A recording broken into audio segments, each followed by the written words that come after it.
Shalom, peuple de Dieu. Nous, pasteur Élie Djema, de l'Assemblée de délivrance et de révélation, venons partager encore une fois la parole de Dieu autour du thème intitulé « Ma deuxième main ». Aujourd'hui, nous voulons considérer la personne humaine que vous êtes et que je suis.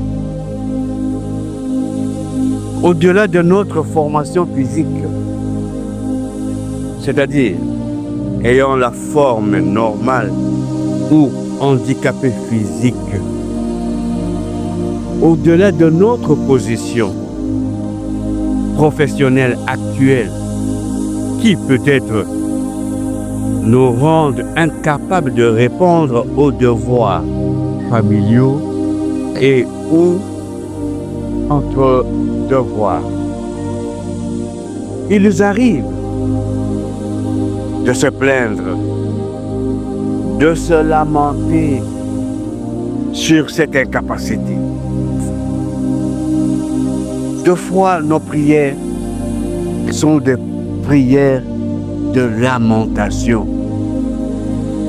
Dieu n'est pas Camille, ma tête soya Ivy. Pourquoi seulement moi? Nzambe otiki ngai pona nini? Nzambe oza koyoka ngai te.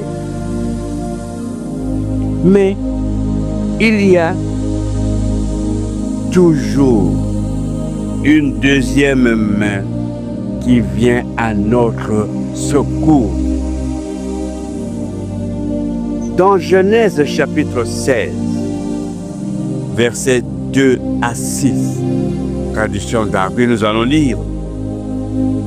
Et Sarai dit à Abraham, tu vois que l'Éternel m'a empêché d'avoir des enfants. Va, je te prie, vers ma servante, peut-être me bâtirai-je une maison par elle. Et Abraham écouta la voix de Sarai. Et Sarai, femme d'Abraham, prit Agar, l'Égyptienne, sa servante. Après qu'Abraham eut demeuré 10 ans au pays de Canaan, il la donna à Abraham son mari pour femme. Et il vint vers Agar, et elle conçut. Et elle vit qu'elle avait conçu. Et sa maîtresse fut méprisée à ses yeux. Et Sarai dit à Abraham, le tort qui me fait est sur toi. Moi, je t'ai donné ma servante, mais je t'ai donné ma servante dans ton sein. Et elle voit qu'elle a conçu, et je suis méprisé à ses yeux. L'Éternel jugera entre moi et toi. Et Abraham dit à Sarai, voici ta servante est entre tes mains. Fais-lui comme il sera bon à tes yeux. Et Sarai la maltraita et elle s'enfuit devant elle. Ce texte nous révèle l'incapacité qu'avait Sarai à concevoir. L'âge était suffisamment avancé et tout espoir s'était envolé. Sarai se disait que tout était fini, que tout était scellé. Aucune seconde chance ne lui était plus accordée. Il en est de même de Agar qui, dans les versets 7 à 13, ces versets décrivent le désespoir qu'avait Agar sur le sort de son fils Ismaël. Car dénuée de tout secours. Elle est considérée que le sort de son fils Agar est scellé. Bien-aimés dans le Seigneur, dans Genèse chapitre 17, versets 15 à 16, le secours de l'Éternel vint à Saraï en ces termes. Et Dieu dit à Abraham, quant à Saraï, ta femme, tu n'appelleras plus son nom Saraï, mais Sarah sera son nom. Je la bénirai, et même je te donnerai d'elle un fils. Je la bénirai, et elle deviendra des nations, des rois de peuples sortiront d'elle. Comme pour le cas de Sarah, l'Éternel entendit les cris de l'enfant Ismaël et ouvrit les yeux de Agar. Et nous allons le lire dans Genèse chapitre 21, versets 15 à 19. Et l'eau de l'outre étant épuisée, elle jeta l'enfant sous un des arbrisseaux et s'en alla et s'assit vis-à-vis à une portée d'arc, car elle disait que je ne vois pas mourir l'enfant. Elle s'assit vis-à-vis et elle éleva sa voix et pleura. Et Dieu entendit la voix de l'enfant. Et l'ange de Dieu appela des cieux Agar et lui dit, qu'as-tu, Agar? Ne crains point, car Dieu a entendu la voix de l'enfant là où il est. Lève-toi, relève l'enfant et prends-le de ta main, car je le ferai devenir une grande nation. Et Dieu lui ouvrit les yeux et elle vit un puits d'eau. Et elle alla et remplit l'outre et fit boire l'enfant. Ces deux textes nous disent clairement de ne point se décourager. Nonobstant, malgré la dureté, malgré des problèmes durs, malgré le désespoir, malgré la maladie que tu as, que j'ai, malgré des combats intenses, malgré l'acharnement de tous bords, ces textes nous renseignent, nous édifient à ne point se décourager, à ne point désarmer. Nous devons persévérer à garder confiance en notre Dieu. Nous devons persévérer à prier. Nous devons persévérer à regarder vers le trône haut. Nous ne devons pas tomber dans des lamentations. Le mieux, c'est de se taire, de regarder à l'Éternel. Car il y a toujours une seconde main. Il y a toujours une seconde chance pour tout problème. À condition de confier ses problèmes à l'Éternel. Bien-aimés dans le Seigneur, l'imitateur a aussi deux mains, à la différence de notre Dieu. lui, l'imitateur. Lorsqu'il donne, par exemple, par la main droite, il lui récupère ce qu'il a donné par la main gauche.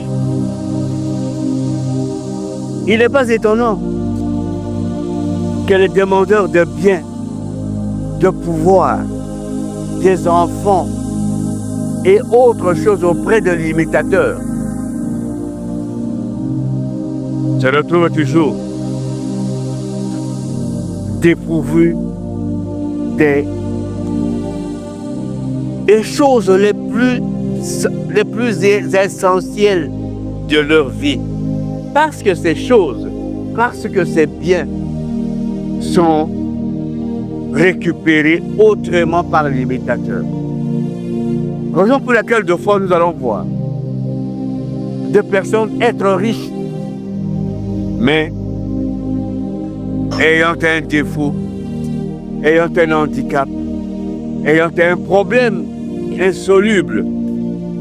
Parce que le plus souvent, cette richesse, elle est acquise auprès de l'imitateur. Mais lui, lorsqu'il donne par la droite, il lui récupère par la gauche. Donc la seconde main de l'imitateur ne vient pas au secours, mais au contraire, elle vient nous dépouiller.